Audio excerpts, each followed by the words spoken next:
সত্যি এই বছর আমাদের কৃষ্ণনগরে ঠাকুর মুখ তুলে চেয়েছেন। হ্যাঁ মহারাজ, ধান একেবারে পরিপূর্ণ হয়েছে। তা কবে ধান কাটা হবে পুটির বাবা? ধান তো একেবারে পেকেই এসেছে, সপ্তাহখানেকের মধ্যে ধান কাটতে হবে। বেশ বেশ, তাহলে তো ভালোই হলো। এই মাসের শেষের দিকেই তো নবাব বাহাদুরকে শস্যের খাজনা পাঠানোর কথা। হ্যাঁ মহারাজ, এবারে নবাব বাহাদুর খুশি হবে। ঠিক বলেছ গোপাল।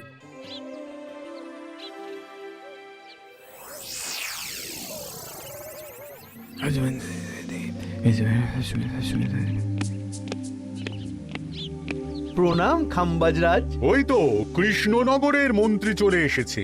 ও, এর কথাই তুমি বলেছিলে? হ্যাঁ, ওই রাজ্যের সব খবরাখবর আমায় দেয়। ইনি কে? ইনি হলেন জমিদার কেশকান্ত বর্মন, আমার রাজ্যেরই দক্ষিণ পশ্চিম গ্রামের জমিদার, আমার প্রিয় বন্ধু। নামটা বেশ অন্যরকম, কেশকান্ত। আসলে ওদের বংশ পরম্পরায় সকলের উন্নত ঘন কেশ আছে, তাই ওদের পরিবারের সবারও নামে একটা করে কেশ আছে। আমি খাম্বাজ রাজের সৌমিত্র এবং সুপরামর্শদাতা। কিছুদিন আগে আমার মাথায় খুব খুশকি হচ্ছিল, মাথার চুল পাতলা হয়ে আসছিল। কিন্তু আমার পরামর্শে একটা তেল মাখতেই মহারাজের মাথার চুল এখন ঘন হয়ে উঠেছে, আর কোনো সমস্যা নেই।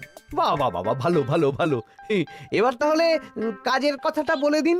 এবারে তো শুনলাম তোমাদের রাজ্যে অনেক ধান উৎপাদন হয়েছে, তাই স্বাভাবিকভাবে নবাব বাহাদুরের কাছে রাজস্ব অনেক বেশি দেবে, কি তাই তো? হ্যাঁ, এবারে রাজস্ব দানে কৃষ্ণনগরই প্রথম হবে।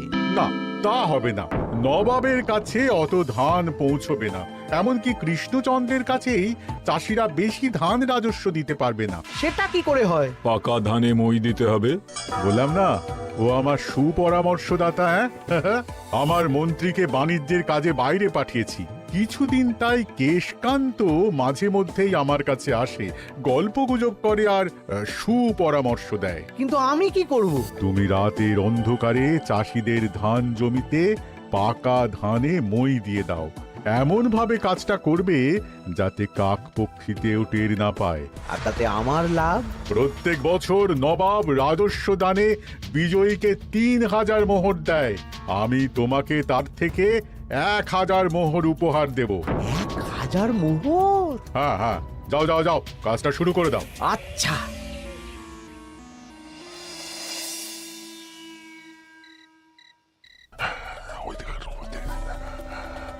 তাহলে আর দেরি কেন?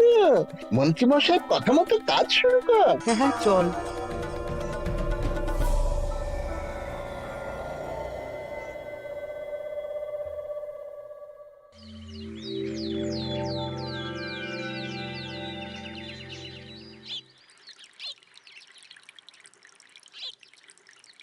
এবারে তো চাষাবাদ বেশ ভালোই হয়েছে।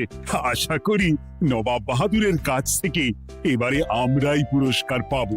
হ্যাঁ মহারাজ, সারা বাংলায় কৃষ্ণনগরের মতো উৎপাদন এই বছরে কোথাও হয়নি। সর্বনাশ হয়ে গেছে মহারাজ, সর্বনাশ হয়ে গেছে। কি সর্বনাশ হয়েছে গো পুটির বাবা? গতকাল রাতে আমাদের সব জমির পাকা ধানে মই দিয়ে দিয়েছে। সে কি? এবার আমরা কি করব মহারাজ? কাদের কাদের জমিতে হয়েছে এসব? যেই জমিতে তাকাবেন সেই জমিতেই এই কাণ্ড, ধান ঝরে সব মাটিতে পড়ে আছে। এবার আমরা কি করব? হায় হায় হায়, এবার আমাদের রাজ্যের কি হবে? নবাব বাহাদুরকে তো জবাব দিতে পারবো না। বড় বিপদ হয়ে গেল, রাজ্যে গ্রহের প্রকোপ নেমে এলো। ও, আর কদিন পরেই আমার টেকে আসবে 1000 মোহর। ঠিক আছে, তোমরা সবাই এখন বাড়ি যাও। না, আমার মন মেজাজ ভালো নেই।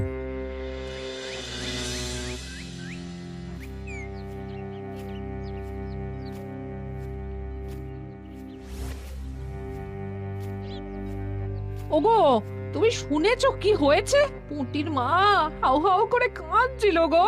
হ্যাঁ গিন্নি, পুঁটির বাবা কয়েকজন চাষি ভাইদের নিয়ে রাজসভায় এসেছিল। শুনলাম রাতারাতি কে বা কারা চাষ জমিতে পাকা ধানে মই দিয়েছে। কত বড় সর্বনাশ হয়ে গেল বলো। কি হবে গো?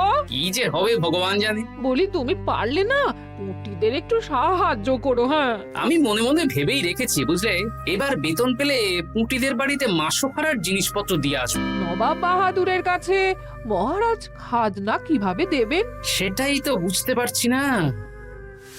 আপনি এত চিন্তা করবেন না।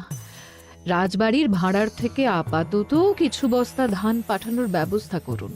তারপর নবাব বাহাদুরের কাছে গিয়ে বলবেন, আস্তে আস্তে সব দিয়ে দেবেন মহারাজ। তাই করতে হবে, তাছাড়া তো আর অন্য কোনো উপায় দেখতে পাচ্ছি না। কিন্তু এবারে আর আমাদের মান রক্ষা হবে না। দেখি 2-1 দিনের মধ্যেই যতটা সম্ভব ভাড়া থেকে ধান পাঠানোর ব্যবস্থা করব।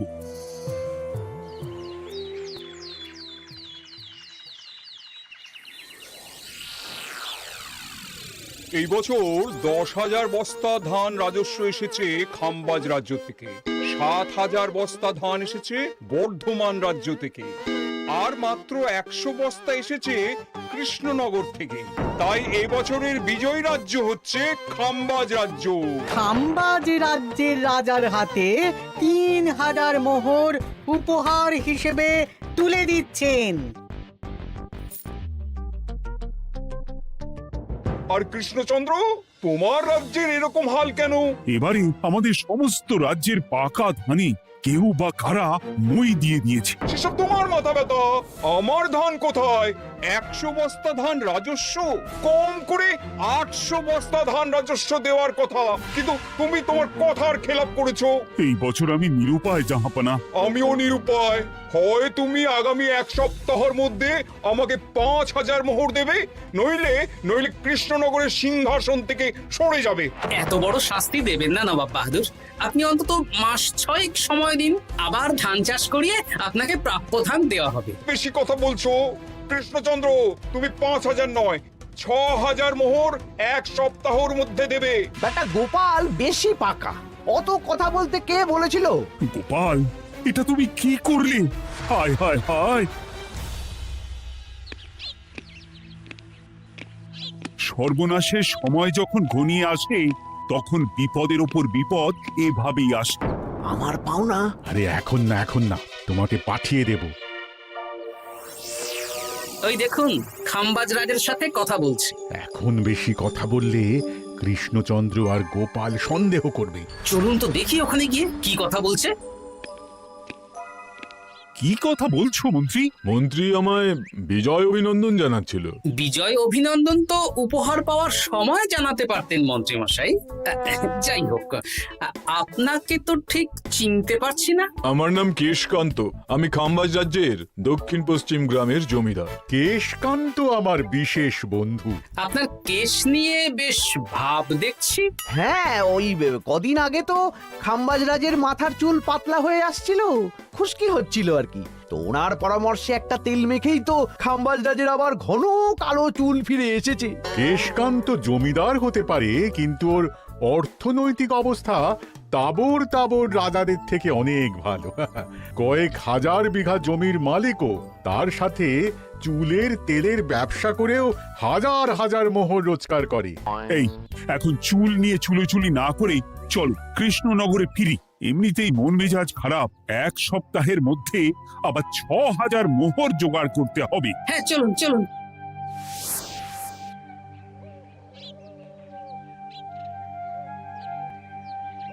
আচ্ছা মন্ত্রীমশাই, আপনি এই কেশকান্ত জমিদারের ব্যাপারে এত কিছু জানলেন কি করে? ওনার সাথে তো আমাদের আজই প্রথম দেখা। হাওয়ায় কত খবরই ভেসে আসে, সেরকম আমার কানেও এসেছিল। এসব বাদ দাও। গোপাল, মন্ত্রী, দুজনেই ভাবনা চিন্তা করো কিভাবে 6,000 মোহর জোগাড় হবে। পাকা ধানে মই পড়লো, এখন আবার এত বড় বোঝা। আমার কাছেও মহারাজ বেশি অর্থ নেই, সব মিলিয়ে মিশিয়ে ওই 150 থেকে 200 মোহর মতো আছে বাড়িতে। যদি বেশি থাকতো আমি আপনাকে নিশ্চয়ই সাহায্য করতাম মহারাজ। তাও করতেন কিনা সন্দেহ। তুমি চুপ করো। মন্ত্রীমশাই ওই লোকটাকে জানলো কি করে? এই লোকটাকে তো আগে দেখারই কথা না। না, ব্যাপারটা নিয়ে ভাবতে হবে। চলুন চলুন।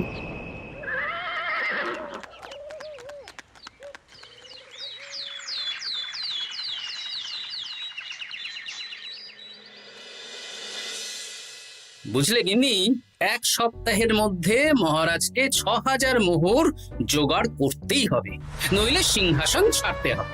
এখন কিন্তু আমাদের উচিত মহারাজের পাশে দাঁড়ানো। কিছু ভেবেছো কি?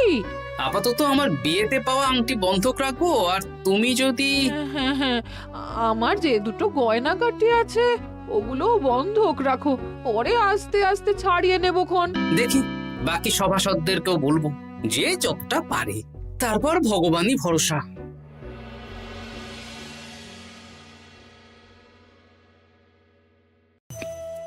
আপনি এত চিন্তা করবেন না মহারাজ। চিন্তা না করে কি আর কোনো উপায় আছে?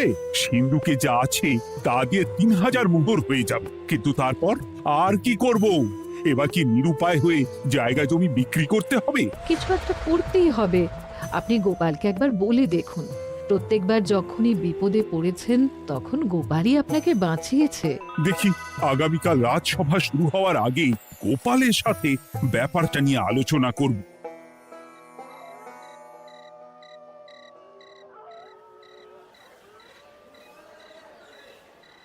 এই যে শ্যাকরা, কি করছো?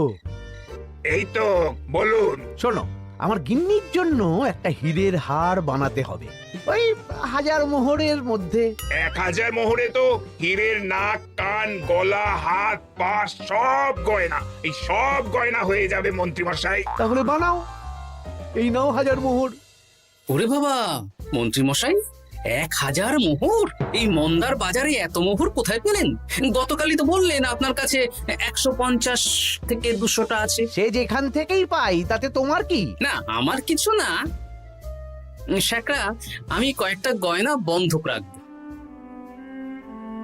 দেখি কি আছে। এই সব মিলিয়ে এতে আমি 15 মোহর দিতে পারবো। বেশ, তাই দাও। আমি ধীরে ধীরে শোধ করে গয়নাগুলো ছাড়িয়ে নেব। হ্যাঁ, মন্ত্রীর ব্যবহারগুলো বেশ সন্দেহজনক লাগছে। দেখি, গুপ্তচরকে কাজে লাগাতে হবে, মন্ত্রীর পিছনে ছায়ার মতো লেলিয়ে দিতে হবে।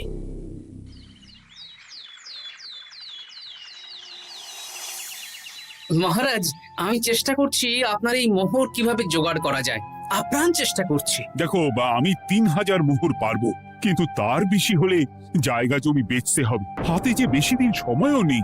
আচ্ছা মহারাজ, দেখছি।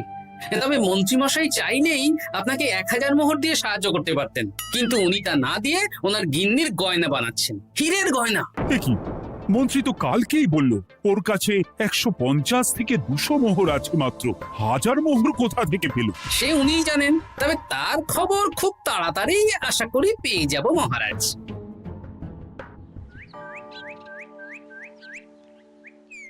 কাজটা একদম ঠিক করলেন না মন্ত্রী মশাই।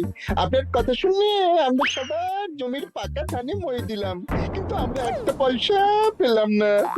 আপনি যে এই কাজ করার জন্যে খাম্বাজ রাজার কাছ থেকে ওই 1000 মোহর উপহার পেলেন, সেটা দিয়ে গিন্নির গয়না বানাতে দিলেন, কিন্তু আমাদের বেলায় লবডঙ্কা। আরে তোদেরকেও দেবো, একটু সবুর কর, আগে গিন্নির মাথাটা ঠান্ডা করি।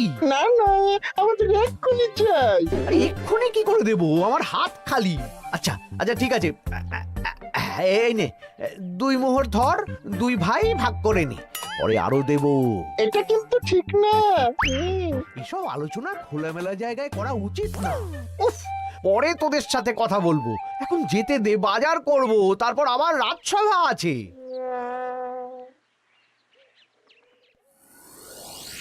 আচ্ছা, এই ব্যাপারটা মহারাজকে আর গোপাল দাদাকে জানাতে হবে।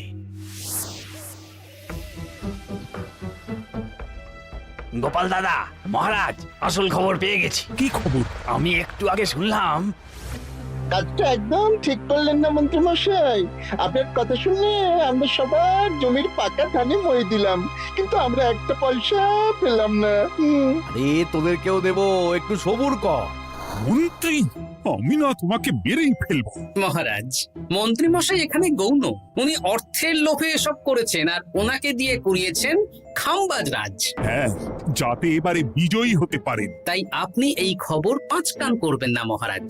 আমি খাম্বাজ রাজ আর ওই কেশকান্তর কাছ থেকে ক্ষতিপূরণ ঠিক আদায় করে আনব। কিন্তু কিভাবে? শুনুন তাহলে।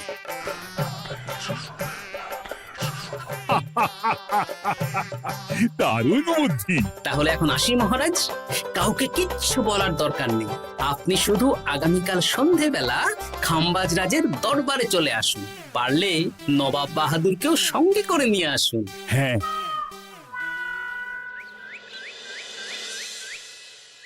প্রণাম খাম্বাজ রাজ।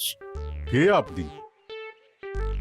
আমি হতাশ রঞ্জন, পশ্চিমে থাকি। কি চাই বলুন? কিছু চাই না, তবে একটা কথা শুনলাম তাই বলতে এলাম। কি কথা?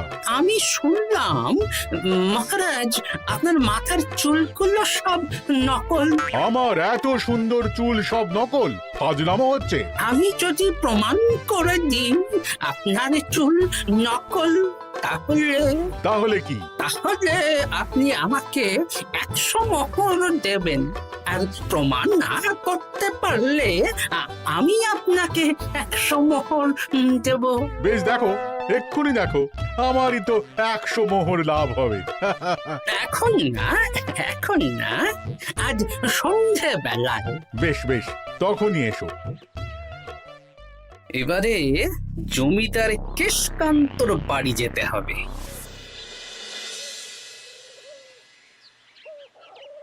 জমিদার মশাই বাড়ি আছেন? কে মশাই আপনি? আমি হতাশ রঞ্জন, পশ্চিমে থাকি। আমি বিশাল ক্ষমতাশালী লোক। কিসের ক্ষমতা? আমি রাজরাজাদের মারধর করি, চুল ধরে টানি, শাস্তি দিই। এসব কি উল্টো পাল্টা বলছেন? খাম্বাজ রাজ আপনার বন্ধু না? হ্যাঁ, প্রিয় বন্ধু। ওনাকেও আমি আপনার সামনে চুল ধরে টানবো, কিন্তু উনি কিচ্ছু করতে পারবেন না।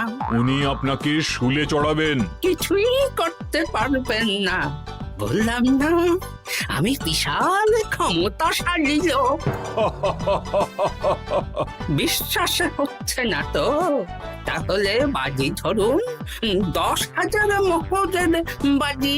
10,000 মোহরের বাজি? হ্যাঁ, আজ আমি খাম্বাজ রাজের রাজবাড়ি যাব, আর আমার শক্তি প্রদর্শন করব।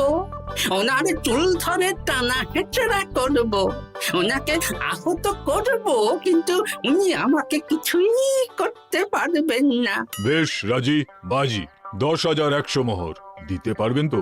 হ্যাঁ, আমি বাজি হারলে আপনাকে দেব 10,100 মোহর। দরকার হলে ওই কাগজে কলমে লিখিত পরিত করে নিন। বেশ, তাহলে তাই হোক। কিন্তু হ্যাঁ, একটা কথা, আমি শক্তি প্রদর্শন করার আগে থেকে প্রক্রিয়া চলাকালীন সময় পর্যন্ত আপনি খাম্বাজ রাজ্যের সাথে কোনো কথা বলতে পারবেন না।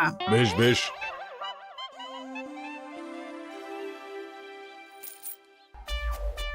তাহলে শুরু করি। শুরু করো। এবার আমি প্রমাণ করেই ছাড়বো।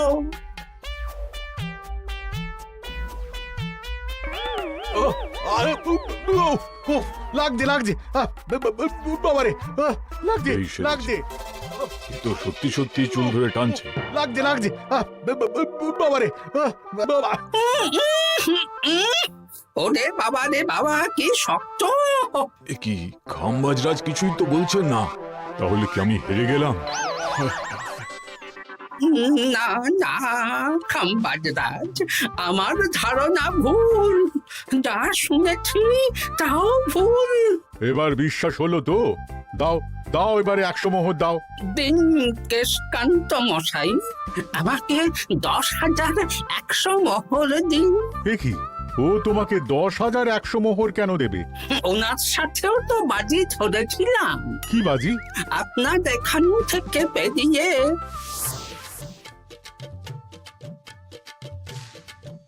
এবারে দিন তো দেখি, সব কাগজ কলমে লেখা আছে। এই নাও। হায় হায় হায় হায়। সাবাস গোপাল, সাবাস, তুমি আমার মুখ রক্ষা করেছো। গোপাল, কৃষ্ণচন্দ্র, নবাব বাহাদুর, আপনারা? হ্যাঁ, আমি গোপাল। এটা ছাড়া আর কোনো উপায় ছিল না খাম্বাজ রাজ। আপনি আমাদের মন্ত্রীর মাথা খেয়ে যে জঘন্য কাজটা করিয়েছেন সেটা তো আর প্রমাণ করতে পারতাম না, তাই ছলে বলে কৌশলে আপনার প্রিয় বন্ধুর কাছ থেকে আদায় করে নিলাম। হ্যাঁ নয়, হ্যাঁ।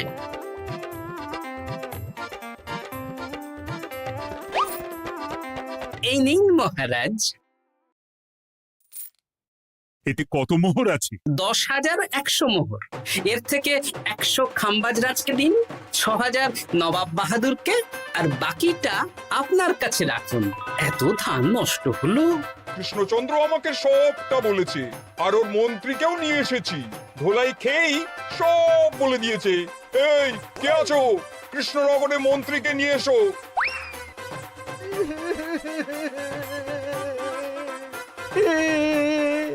মার খেয়ে আমি সব বলে দিয়েছি খাম্বাজরাজ। উদ্ধার করে তো জাহাপানা, আমাকে ক্ষমা করে দিন। এর কোনো ক্ষমা নেই, তোমাকে আমি কারাগারে বন্দি করব। হায় হায় হায়, সামান্য টাকার লোভ করতে গিয়ে পুরো মাঠে মারা গেলাম।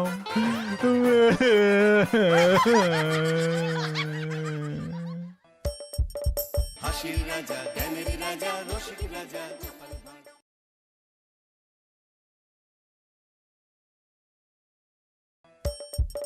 হাসির রাজা, জ্ঞানের রাজা, রসিক রাজা।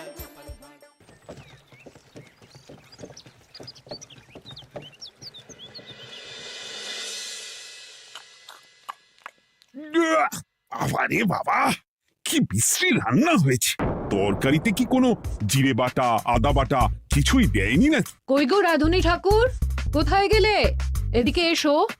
বলুন রানীমা। বলছি, তুমি তো রাজবাড়িতে দীর্ঘদিন ধরেই রান্না করছো, কিন্তু ইদানিং তোমার রান্না এত বেস্বাদ লাগছে কেন? সে তো আমি বলতে পারবো না, আমি তো আগের মতনই রান্না করি। ছোট মুখে বড় কথা বলছি, আমি কিছু বলতে চাই রানীমা। এই, তুই আবার পাকামো করতে এসেছিস কেন রে? তোকে কি রানীমা ডেকেছেন নাকি? আহ, কি বলতে চাইছে শুনেই দেখি না, বলো। রানীমা, এখন আর রাধুনী ঠাকুর আগের মতো যত্ন নিয়ে রান্না করেন না।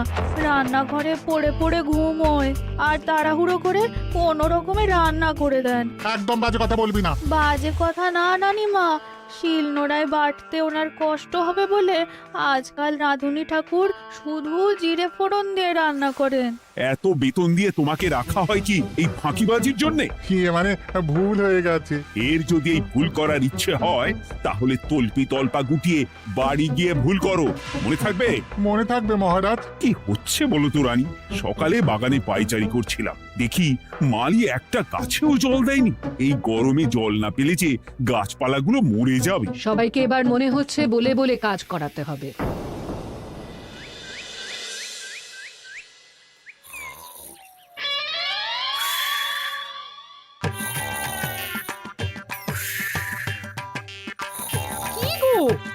কদিন ধরে তো তুমি শুধু খাচ্ছ আর ঘুমোচ্ছ।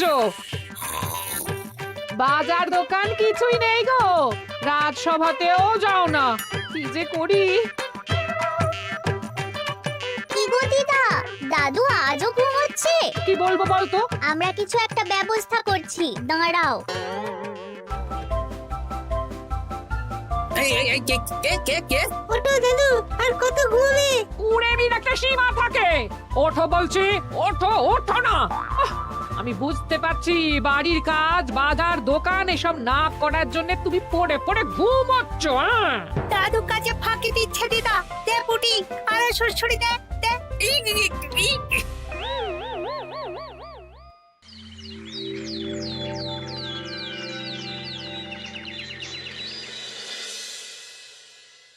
মহারাজের শরীর খারাপ না মন খারাপ? মহারাজ এরকম চুপ করে ঘুম মেরে থাকলে তো রাজপাট সব উঠে যাবে। কিছুই বুঝতে পারছি না। মহারাজ আছেন চুপটি করে, নেই যে মুখে শব্দ। ফাঁকি দিলে এবার তাকে করব আমি জব্দ। অনেক শুয়েছি, আর নয়। মহারাজ, কে ফাঁকি দিচ্ছে? আমি তো ফাঁকি দিই না। পণ্ডিত, তুমি দিচ্ছ নাকি ফাঁকি? না না, বৈদ্য। আমি ফাঁকি দিলে সবাই ওই রোগে ভুগে মরে যাবে। আমি তো রোজ সময়ই রাজসভায় আসি, তাহলে আমি বলছি আসল কারণ। রাজবাড়ির রাঁধুনি ফাঁকি দিচ্ছে, আর 3 দিন ধরে রাজসভায় গোপাল বেপাত্তা। হ্যাঁ, এই গোপাল বেটাই আসল ফাঁকিবাজ। ওকে বরখাস্ত করে দিন। গোপালকে যদি বরখাস্ত করা হয় তাহলে বিপদে আপদে মহারাজের পাশে দাঁড়াবে কে? অসময় মহারাজ বুদ্ধি পাবেন কার কাছে? এই সুযোগ, এই সময় গোপালকে মহারাজের চক্ষুশূল করতে হবে, তাহলে আমি একেবারে জেঁকে বসতে পারবো। মহারাজ, গোপাল ঠিক কতটা ফাঁকিবাজ হয়ে উঠেছে তার কোনো ইয়ত্তা নেই। হ্যাঁ, বলুন তো। বেটা গোপাল কোনোদিন সঠিক সময়ে রাজসভায় আসে না, কোনো দিন তো আসেই না, যেমন আজকেও আসেনি। আর না এলে মহারাজকেও কারণটা জানায় না। আপনাকে সম্মান করা তো দূরের কথা, কোনো ভ্রুক্ষেপই করে না। এটা কিছুটা হলেও মন্ত্রী মশাই ঠিক কথা বলছেন। হ্যাঁ, এ তো একদম সঠিক কথা। ঠিক বলেছ। প্রহরী, প্রহরী, বলুন মহারাজ। তুমি আরেকজনকে সাথে নিয়ে এক্ষুনি গোপালকে তুলে নিয়ে এসো। আচ্ছা মহারাজ। বলি তুমি আজকেও রাজসভায় কামাই করবে? অর্ধেক দিন কামাই করলে বেতন কাটা যাবে গো।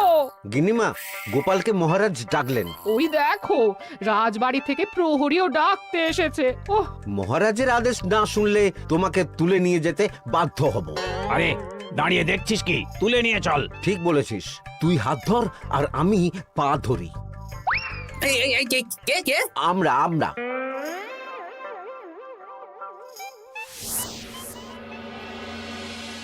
এসব কি গোপাল? তুমি বাড়িতে আছো, ঘুমোচ্ছ, অথচ রাজসভায় আসছো না, কি ব্যাপার?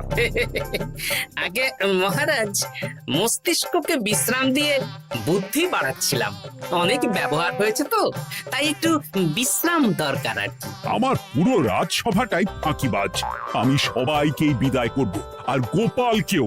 এই সেরেছে, আমি ফাঁকিবাজ নই মহারাজ। আমি খোঁজ নিয়ে দেখেছি, সবাই কম বেশি গায়ে হাওয়া লাগিয়ে ঘুরছে। মহারাজ, আমি তো নদীর পাড়ে বসে শীতল হাওয়া গায়ে লাগাই, তবেই তো ঢেউয়ের মতো আমার ছন্দ আসে। কেউ ফাঁকিবাজ না মহারাজ, আসল ফাঁকিবাজ গোপাল। মহারাজ, আমি যদি দরকারে আপনাকে বুদ্ধি দিয়ে, ফাঁকা সময়ে বিশ্রাম দিয়ে ফাঁকিবাজ হই, তাহলে মন্ত্রী মহা ফাঁকিবাজ। কারণ মন্ত্রীর কাজ রাজাকে বুদ্ধি দেওয়া, তা তিনি করেন না বলেই আমাকে দরকার পড়ে। আমি তো ভাঁড়, আমি শুধু হাসাবো, এটাই আমার কাজ। তাতে কি, সেনাপতিও তো সেনাপ্রধান, ও কি যুদ্ধ করে? রাজ্যে শান্তি শৃঙ্খলা বজায় আছে, তাহলে যুদ্ধ করে হবেটা কি? হ্যাঁ, অকারণে পায়ে পা দিয়ে যুদ্ধ বাঁধাবো নাকি? হ্যাঁ, যত সব। যখন তখন বিপদ আসতে পারে, তাই যুদ্ধের জন্য সব সময় সামরিক শক্তিকে প্রস্তুত থাকা দরকার। হ্যাঁ, এটা গোপাল ঠিক বলেছে। সেনাপতিকে তো কোনোদিন সেসব নিয়ে মহড়াও করতে দেখি না। তাহলে দাঁড়ালো 3 জন ফাঁকিবাজ। মূল অভিযুক্ত গোপাল দিন রাত কামাই করে, মন্ত্রী মহারাজকে বুদ্ধি দেয় না, আর সেনাপতি যুদ্ধের প্রস্তুতি নেয় না। এই 3 জনকে আমি বিদায় করব। এই সেরেছে, এ তো দেখছি বিনা মেঘে বজ্রপাত। না, তবে তোমরা যে ফাঁকিবাজ নও সেটা প্রমাণ করার জন্য 12 ঘন্টা সময় দেব। আমাদের কি করতে হবে? তোমাদের 3 জনকে 3টে খালি বস্তা দেব। প্রত্যেকে ওই খালি বস্তা নিয়ে জঙ্গলে যাবে, আর এই 12 ঘন্টার মধ্যে জঙ্গল থেকে বস্তা ভরে আনবে। একটা বস্তা ভরার জন্য 12 ঘন্টা সময়? এ তো খুবই সহজ কাজ। সহজ কঠিন জানি না, যে ফাঁকি দিয়ে ফাঁকা বস্তা জমা দেবে বা কিছুটা ভর্তি কিছুটা খালি আনবে, সে সাজা পাবে। আচ্ছা মহারাজ, আমি বস্তায় কি নিয়ে আসবো সেটা কি আপনি দেখবেন? তা দেখব না, কিন্তু বস্তা ভরে আনতে হবে, আর যা বস্তায় ভরে আনবে তাই নিয়ে সবাই বাড়ি ফিরে যেতে পারবে। তার মানে বস্তাতে যা থাকবে সব বস্তার মালিকই পাবে। একদম তাই। বুঝে গেছি, ভিতরে কোনো গভীর পরিকল্পনা আছে। প্রহরী, প্রহরী, তুমি এই 3 জনকে 3টে বস্তা দিয়ে দাও। যথা আজ্ঞা মহারাজ। আর বাকি সভাসদেরা আজকে রাজসভাতেই থাকুক। ওরা 3 জন আসবে, ওদের বিচার হবে, তারপর ফিরবে। আমাদের খাওয়া দাওয়া তাহলে রাজবাড়ির তরফ থেকেই দেয়া হবে মহারাজ? হ্যাঁ। জঙ্গলে তো যাচ্ছি, কি নেব? গোপাল, আমি বলি কি, তুমি বরং আমার বস্তায় ঢুকে যাও, আমি তোমাকেই নিয়ে ফিরে যাই, ল্যাটা চুকে যাবে। আপনি যদি একা আমাকে বস্তায় ভরে নিয়ে যেতে পারেন তো চলুন। একা এই সেরেছে।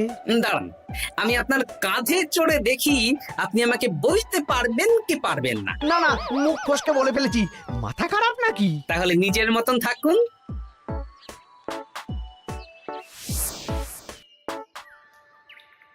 এমন কি বা আছে এই জঙ্গলে? আমার কাজে লাগার মতন তো কিছুই দেখতে পাচ্ছি না। ওই তো ওই দিকটা একটু ছায়া আছে বেশ, ওই গাছের নিচে গিয়ে বিশ্রাম নিই। সেনাপতি, অত চিন্তা ভাবনা করার কিছুই নেই। মহারাজ তো আর দেখবেন না আমরা বস্তায় কি ভরে নিয়ে যাব। 12 ঘন্টা অনেক সময়। এখন বিশ্রাম নাও। আপনার ইঁদুরের পেট, আপনি বিশ্রাম নিন। দেখি জঙ্গলে থেকে কিছু ফল পেড়ে আগে খাই, তারপর না হয় ওই বস্তাটা ওই ফলমূলের খোসা আর মাটিতে পড়ে থাকা পাতা দিয়ে ভরিয়ে মহারাজের কাছে নিয়ে যাব। হ্যাঁ, বস্তা যখন বাড়ি নিয়েই যেতে পারবো, তাহলে বনের সব থেকে ভালো ভালো ফলগুলো আগে ভরে নি। গিন্নিকে এবার বলবো, বাজার আনি না তো কি হয়েছে, দেখো কত ফল এনেছি। যাই, এর থেকে কিছু মহারাজকে ভেট দেব, মহারাজ বেশ খুশি হবেন।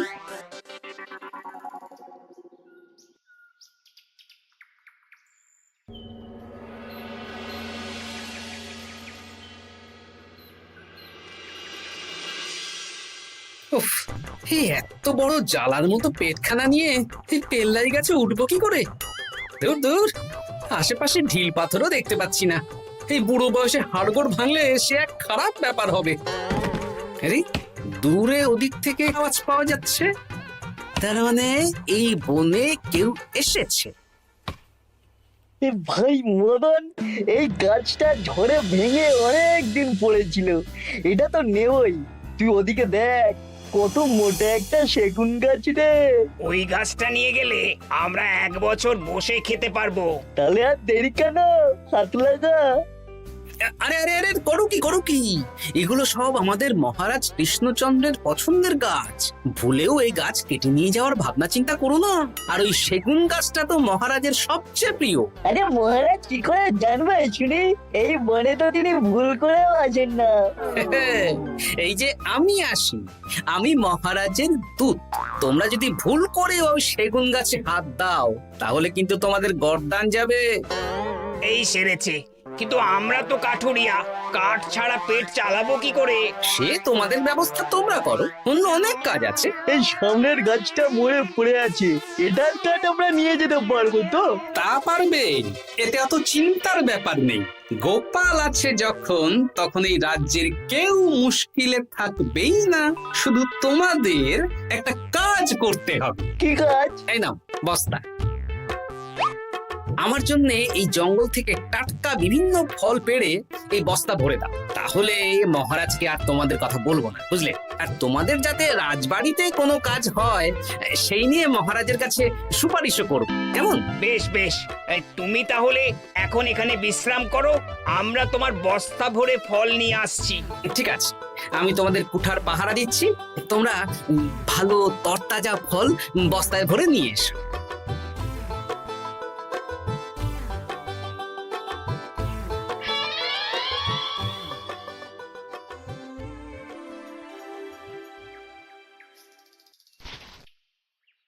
ব্যাস ব্যাস ব্যাস, আমার বস্তায় পাতা ভরা হয়ে গেল, এবার যেতে হবে। আমারও বস্তা ভরা হয়ে গেছে মন্ত্রী মশাই। হ্যাঁ, কটা ফল খেলাম আর কটা ভরে নিলাম, আর বাকি জঙ্গলের পাতা ভরে ফেলেছি। হ্যাঁ, আবার কি কি ভরেছি আর কি ভরিনি সেসব তো মহারাজ আর দেখতে যাবেন না। তাহলে আর দেরি কেন, চলুন হাঁটি হাঁটি পা পা করে এগিয়ে যাই। গোপালকে তো দেখতে পাচ্ছি না। ও বেটা যা কুঁড়ে, হয়তো এখানে এসেও ঘুমিয়ে পড়েছে।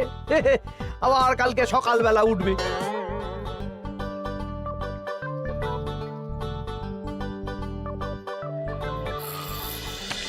এই যে ভাইয়া, এই যে। হ্যাঁ, কে কে?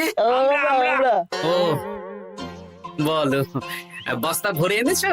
হ্যাঁ, ভরে এনেছি। তাহলে চলো রাজসভায় যাই, তোমাদের একেবারে মহারাজের সাথে পরিচয়ও করিয়ে দেবো, কাজের ব্যাপারেও বলবো। চলুন। চলো চলো চলো।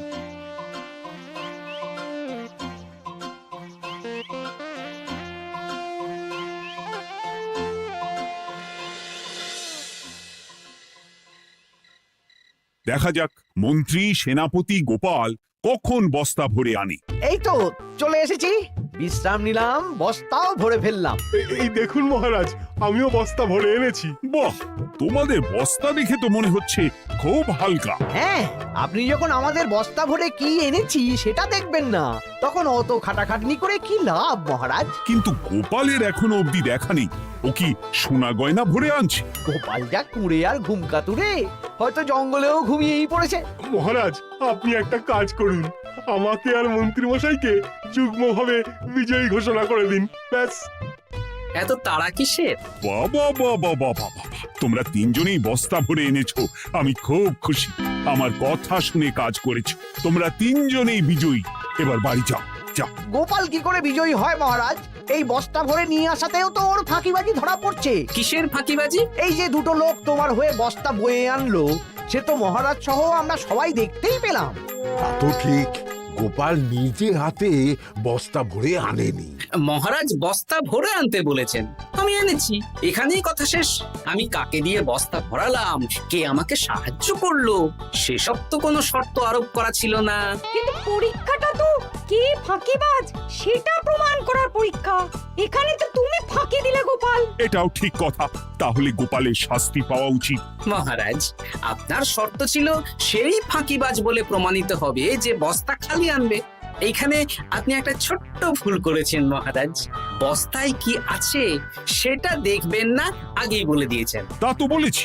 আপনি নিশ্চয় জানেন, পাঠশালায় কিছু ছাত্রছাত্রী থাকে যারা পড়ার বইয়ে মুখ গুজে বসে থাকলেও পড়ায় তাদের মন থাকে না, মাথাতেও পড়া ঢোকে না, তাই সেই পড়া তাদের কোনো কাজে লাগে না। কি পণ্ডিত মশাই, এদেরকেই তো বলে ফাঁকিবাজ। বিলক্ষণ, এরাই ফাঁকিবাজ। ধন্যবাদ। তেমনি আমি যদি বলি সেনাপতি আর মন্ত্রী মশাই ওই ফাঁকিবাজদের মতনই ফাঁকি দিয়ে বস্তা ভরেছে, তাই ওদের বস্তা এত হালকা।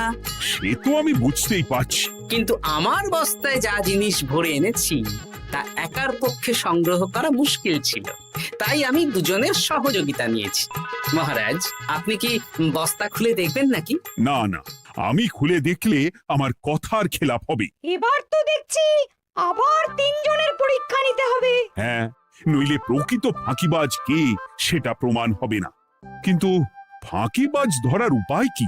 মহারাজ, আমরা বরং আমাদের বস্তা নিয়ে বাড়ি না গিয়ে একদিন কারাগারেই থাকি, আর তাতেই প্রমাণ হবে এই বস্তায় সত্যি কি আছে যা আমাদের নিজেদের কাজে লাগবে।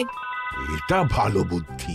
মহারাজ তখনই কারাগার থেকে আমাদের মুক্ত করবেন যখন আমরা আর থাকতে না পেরে ডাক দেব, আর যে আগে বেরোতে চাইবে সে সব থেকে বড় ফাঁকিবাজ, মানে যে আগু পিছু না ভেবে কাজ করে। বেশ, তাহলে তাই হোক। মহারাজ, কারাগারে শুধু জল ছাড়া আর কিচ্ছু দেওয়া হবে না, কারণ বস্তায় তো আর জল থাকতে পারে না। না না, তা কি করে হয়? শুধু জল? হ্যাঁ, আমি তো লোককে দিয়ে বস্তা ভরিয়েছি, আপনারা নিজে কি এমন কাজের জিনিস ভরেছেন সেটাই প্রমাণ হবে। বেশ, তাহলে তোমরা কারাগারে যাও, প্রহরী ব্যবস্থা করো। আর এই দুজন কাঠুরিয়া বেশ কর্মঠ মহারাজ, যদি কোনো রাজবাড়ির কাজ থাকে এদের দিয়ে করাতে পারেন। আমার বাগানের মালিটা খুব ফাঁকি দিচ্ছে, তাহলে ওদের সাথে কথা বলে নিচ্ছি। যাও যাও, তোমরা কারাগারে যাও।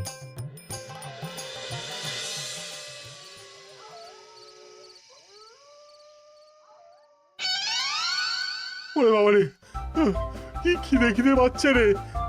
দেখি বস্তায় কি আছে দেখি।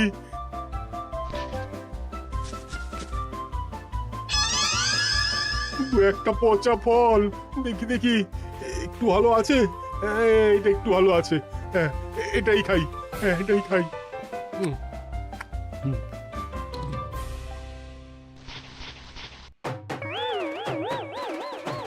আমি তো শুধু পাতা ভরেছি, কি সেরেছি? আমাকে কি জল খেয়েই কাটাতে হবে? এবার আমি দেখি। আহা, টাটকা ফল আর জল। আমার কাছে যা ফল আছে এগুলো খেয়ে আরাম করে 5-6 দিন কেটে যাবে। ও গোপাল, আমাকেও কটা ফল দাও না গো। ও গোপাল, আপনি এখান থেকে উঠুন, অন্য বাগানে ফুল হয়ে ফুটুন। ফল খাবেন? এখন কর্মফল ভোগ করুন। ওরে বাবা, জল খেয়ে আর কতক্ষণ কাটাবো?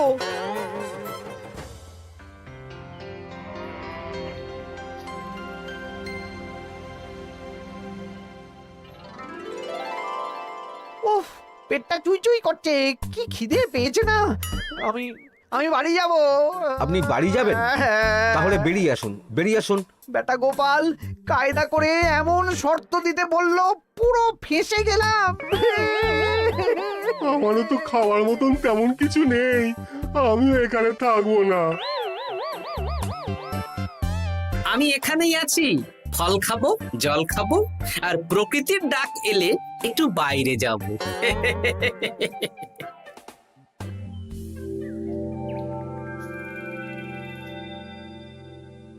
কি তোমরা কারাগারে এক রাতের বেশি তো থাকতেই পারলে না? কি আর করব বলুন মহারাজ, আমরা তো আর গোপালের মতন বস্তা ভরে টাটকা ফল নিয়ে আসিনি।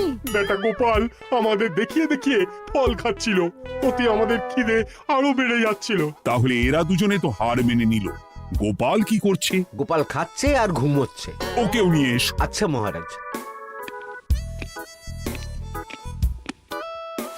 একই মহারাজ, আমার তো এখনো বাইরে আসার ইচ্ছে হয়নি। কি আর করা যাবে, ওরা হার মেনে নিয়েছে, তার মানে তুমি জয়ী হয়ে গেলে গোপাল। আমার বস্তায় ভরে অনেক ফল এনেছিলাম, এখনো অনেক আছে। আপনি তাহলে বাকি ফলগুলো নিয়ে নিন। তাহলে তো এটাই প্রমাণ হলো গোপাল কাজের সময় ফাঁকিবাজি দেয় না, শুধু বুদ্ধি বাড়ানোর জন্য একটু বেশি ঘুমোয়। এই নাও গোপাল, তোমার উপহার। মহারাজ, আমি সময়ের কাজ সময়ে করি, আর বাকি সময় একটু ঘুমাই। আমার এখন ঘুম দরকার মহারাজ, কাল থেকে অনেক ধকল গেল যে। বেশ, তোমাকে ঘুমানোর জন্য 1 সপ্তাহ ছুটি দেওয়া হলো। ধন্যবাদ মহারাজ। কি সেনাপতি আর মন্ত্রী মশাই, এবার বুঝলেন তো, ফাঁকি দিলেই ফাঁকে পড়তে হয়, তাই কাজ করলে ভেবে চিন্তে করুন। চলি। খুব ঘুম পাচ্ছে।